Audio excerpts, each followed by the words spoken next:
Hi guys, this is Bell Channel 2018 and welcome back to my vlog. Matapos i-update ni Chris Aquino ang update ng kanyang health, ay may sinabi naman siya tungkol sa kanyang bunsong anak na sa Bimbi. Uuwi na sa susunod na buwan.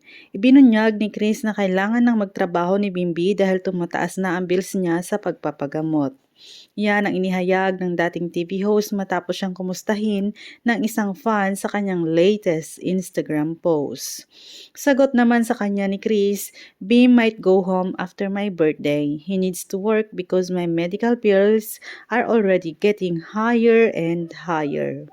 Based rin sa sagot ng dating TV host, mukhang tuluyan na ngang papasukin ng kanyang anak ang mundo ng showbiz dahil may nabanggit siyang kaugnay sa pagkakaroon ng screen name.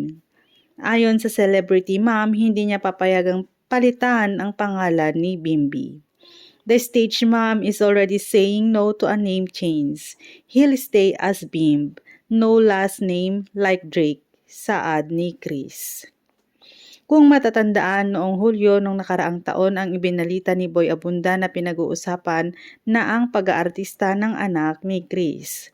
Ayon sa tumatayong guardian ni Beam, nagkaroon sila ng exploratory meeting with the talent agency na Cornerstone Entertainment. Kwento niya sa programang Fast Talk, totoo po yan na doon sa pag-uusap namin ay we were trying to explore kung ano ang mga pwedeng mangyari, the possibilities. Kung pwede bang mag-artista si Bim, ano ba ang gagawin? But it was more of an exploratory meeting, paliwanag niya. Nabanggit ng TV host ng pagpupulong ay may consent mismo ni Chris na kasalukuyang nasa Amerika at sumasailalim sa medical treatment. Samantala, kamakailan lang nang inanunsyo ni Chris sa publiko na meron na namang nagmamanifest na bagong autoimmune disease sa kanyang katawan. Ito ay ang tinatawag nilang lupus. Ayon kay Chris, humina na ang kanyang katawan at nabawasan na naman ang timbang kasabay ng walang gana sa pagkain.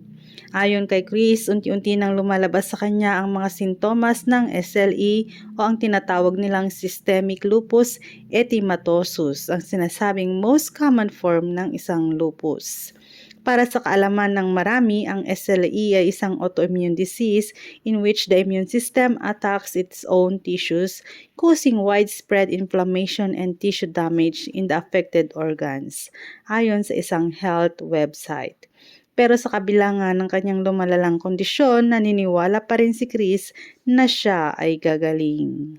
Thanks guys for watching and God bless everyone.